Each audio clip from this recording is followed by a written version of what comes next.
Hi, and welcome back to Focal Point AFR Talk. Great to have you on board with us in the conversation on board the USS Focal Point as we continue to patrol the choppy waters of America's public life, looking for the intersection of truth and politics. Now, one of the issues that is going to have to be resolved now, House and Senate are all back home. They are going to come back, and there's going to be a lame duck session. And, of course, the issue on everybody's mind is what are we going to do about this fiscal cliff? And Bill Kristol, this is clip one, Rob. Bill Kristol is a conservative. He's the editor of a conservative publication called The Weekly Standard. I go on The Weekly Standard every day. This is an excellent publication. I do not know what has happened to Bill Kristol on this issue of taxes. He's gone. And it seems to me that what you're seeing here across the board with Republicans or conservatives is they're losing their nerve. They are completely abandoning their principles. I mean, it's as if they have no principles. It's as if the principles that they hold to and that they defend and promote, they only hold to them as long as they are winning elections. And if they lose an election, then they are prepared to completely junk those principles, trash them, toss them, forget about them, in the dumpster, in the archives, in the rearview mirror, as if they didn't matter to them at all. You know, and I frankly, I just despise that kind of weakness.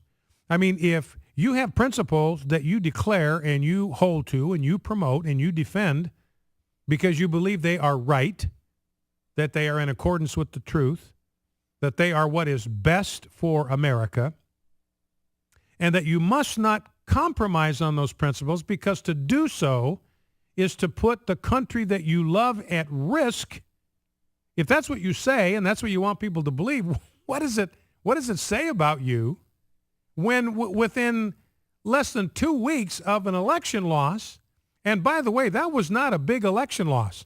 I mean, it's like 51-48. This is not any kind of a landslide. I mean, the margin of Obama's victory is about half of what it was, or maybe less than what it was when he went head-to-head with McCain in 2008. I mean, this was not any kind of a mandate, not any kind of a landslide. And Republicans took a lot of governorships. You have 30 Republicans now sitting in governor seats. And Republicans control the governor's seat and the state legislatures in 27 out of the 50 states. I mean, they control everything. All the branches of government, except for the judiciary, of course, they control. But the House, the Senate, the government, in 27 states, I believe it is. And the Democrats maybe have the same kind of control in just 13. So clearly, the American people are still choosing conservative leadership. This is not a time to sort of abandon the principles that you claim to care about. Now, one of the things that the Tea Party stands for is lower taxes. And so this issue that's coming up, the fundamental issue now in the fiscal cliff, is whether taxes are going to be raised on upper income earners. That is the question. Now, I'm going to switch sequence on you, Jeff. Rob, I want to drop down to clip 7. I want to see if we can grab Nancy Pelosi, because this is what the Democrats are saying. This is a non-negotiable for them. I mean, they're all about compromise, got to cross the aisle, got to find common ground, unless it comes to this issue of raising taxes on upper income earners, and then it's a different story. This is Nancy Pelosi talking, I believe, with Martha Raddatz of CNN. Let's listen. Could you accept a deal that does not include tax rate increases for the wealthy? We've seen talk about a possible compromise that would leave rates the same but cap deductions for high-income earners. Is that something that's acceptable? No. Not at all? No way? Well, no. I mean, the president made it very clear in his campaign that there are not enough resources. What you just described is a formula and a blueprint for hampering our future. You cannot go forward. You have to cut some investments. If you cut too many, you're hampering growth, you're hampering education, our investments for the future. So just to close loopholes is far too little money. And it could be, they have said they want it to be revenue neutral. If it's going to bring in revenue, the president has been very clear that the higher income people have to pay their fair share. So, I mean, the gobbledygook in that one soundbite from Nancy Pelosi is just completely off the charts. Now, here's something I want you to observe, because President Obama has said exactly the same thing. What the Republicans are offering is I despise the so-called compromise the Republicans are offering, because what they're saying, okay, look, we're going to leave the rates the same, but we're going to take away some deductions, so they're going to wind up paying more taxes. Now, I just find that disingenuous and deceitful. How is that of any comfort to somebody when you've raised their taxes? It's no comfort to them to say, hey, we left your rates the same. We just took away some of the deductions and increased your tax burden. I mean, I do not get any one part of that, why a Republican would want to stand for that. That's just deceptive. You're just cloaking what you're doing to upper income earners. But here's what I want you to see. For the Democrats, it is, and President Obama has made it very, very clear, because he was asked this same question. It is very clear that they will not be content simply to raise revenue from the wealthy, because there's a simple way to do that. And I'll explain that in just a second. You want to get more money from millionaires? You know what you do? You get more millionaires. You create more millionaires. You lower taxes, reduce regulations so the economy will grow. What do you get? You get more millionaires. What do? They pay taxes. What do you get? More money. So I'm all for more revenue for millionaires. I'm 100%. I am totally on board with getting more revenue from millionaires. I'm for it. I'm down with that program. That's what I'm about. I'm all about getting more revenue from millionaires. But the way we do it is to get more millionaires. And the way you do that is by lowering taxes, not by raising them. And I'll illustrate that in just a moment. But here's the point I want you to see, that the Democrats will not be content simply with closing loopholes, whatever those are, and eliminating deductions to increase revenue from the wealthy. They're not content with that. That's not what they're interested in. They want to use higher tax rates to punish upper income earners. See, they're not content. It's not enough for them just to get more money out of upper income earners. They want to punish them, and they want it to be clear that they are punishing them, and they want it to be seen that they are punishing them. That's the problem with just taking away deductions or closing loopholes. You can't see the fact. It hides the fact that they're being punished for their success. And Obama says, I want to punish them, and I want them to know I'm punishing them. I want them to see that I'm punishing them, and I want all of America to see that I'm punishing them. That's why the tax rates have to go up. I'm not interested in just more revenue.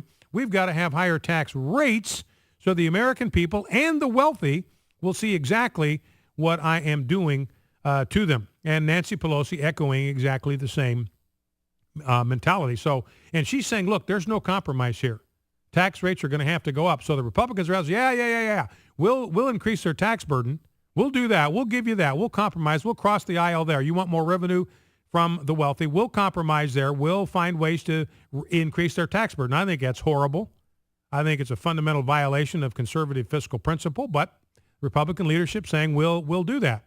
But we're not going to raise tax rates. And the Democrats are saying, no, we're not going to compromise on that. There's no middle ground here. We're going to have to raise rates because we want to punish these people. They're productive. They have more money than they should have. They have too much money. They have more money than they need, and we are going to punish them for their success. That is the Democratic credo. You're successful in America. We are going to punish you for your success. Now, Pelosi also says if you just close loopholes and eliminate deductions, it's not enough money. Now, we went over this last week. Even if Obama gets his way and the tax rates go to where he wants them to go, in other words, the Bush tax cuts expire, and so the wealthy get a tax increase. Remember, it's only going to raise $80 billion a year. That's $6.6 billion a month in new revenue, assuming that the wealthy don't do anything to shelter that income, which is, I think, is a fallacious assumption. They'll find some way to reduce their tax burden. That's just what smart people do. It's only going to generate, even on the most optimistic projections, $6.6 billion a month in new revenue, even if Obama gets everything he wants out of this deal. Well, he's already running deficits of $120 billion a month. Now, I don't know what $6.6 billion is, what percentage of $120 billion dollars that is, well, you'd have to multiply that, about 17 times, 18 times to get to 120 billion. So it's maybe somewhere between, I don't know, 5, 6, 7% of the deficit would be reduced. The monthly deficit would only be reduced by 5 or 6% if he gets everything he wants from the wealthy. So this business about them paying their fair share, I won't reiterate that. The top 10% right now are paying 70% of all income taxes. In other words, they're paying way more than their fair share. Now, go back to clip 1. That's what makes what Bill Kristol says here it's just inexcusable to me because he's talking about people in the Tea Party, and we know better than what he's saying here. Let's listen. Private reaction from Republican congressmen was, honestly, including very conservative ones, was, I don't know, do we really have to give any? I guess maybe we do. Maybe it was good that you said that because we do need to cut a deal. He won 2 elections. He didn't raise rates correctly in 2009 because we were in the midst of a horrible downturn. Republicans won a huge off-year election in 2010 and were able to bargain to a status quo deal. I just don't think Republicans have the leverage or that it's worth using all their, whatever leverage they have to maintain rates at 35% instead of 37 or 38, especially if you can take it up to millionaires. I just don't think it's economically, as a matter of policy, important enough. Then the big deal has to be big tax reform with lower rates. 30 seconds left, Bob, and this is the subject of your book. How optimistic are you that they make a deal and avert the fiscal cliff? Well, let's hope they do, but they're going to burn Bill Kristol's Tea Party card, hearing him talk like this. You're off the reservation. You know, a lot of the Tea Party guys don't care that much if a few millionaires pay a couple % more in taxes, honestly. So he says, hey, the Tea Party doesn't care. Soak the rich, that's fine with us. We're in the Tea Party. We don't care about anybody but us. We don't care about anybody else but us. Just soak them. Nail them to the wall. That's fine with us in the Tea Party. And I just think Bill Kristol misreads it. Look, I'm not a millionaire. I'm never going to be a millionaire. I'm never going to make $1 million a year. I have a modest income. And I do not want taxes raised on millionaires. I'm a Tea Partier. I'm an original Tea Partier. I was at ground floor of the Tea Party movement. I helped organize the first Tea Party event in the state of Idaho. I do not want taxes raised on millionaires. You know why? Because they create jobs. I mean, it's just economically stupid to go after them and take more money out of their wallets. Where do people think that jobs come from? Jobs come from people who have more money than you do. Why do you want to make it harder for them to hire you? Focal Point AFR Talk.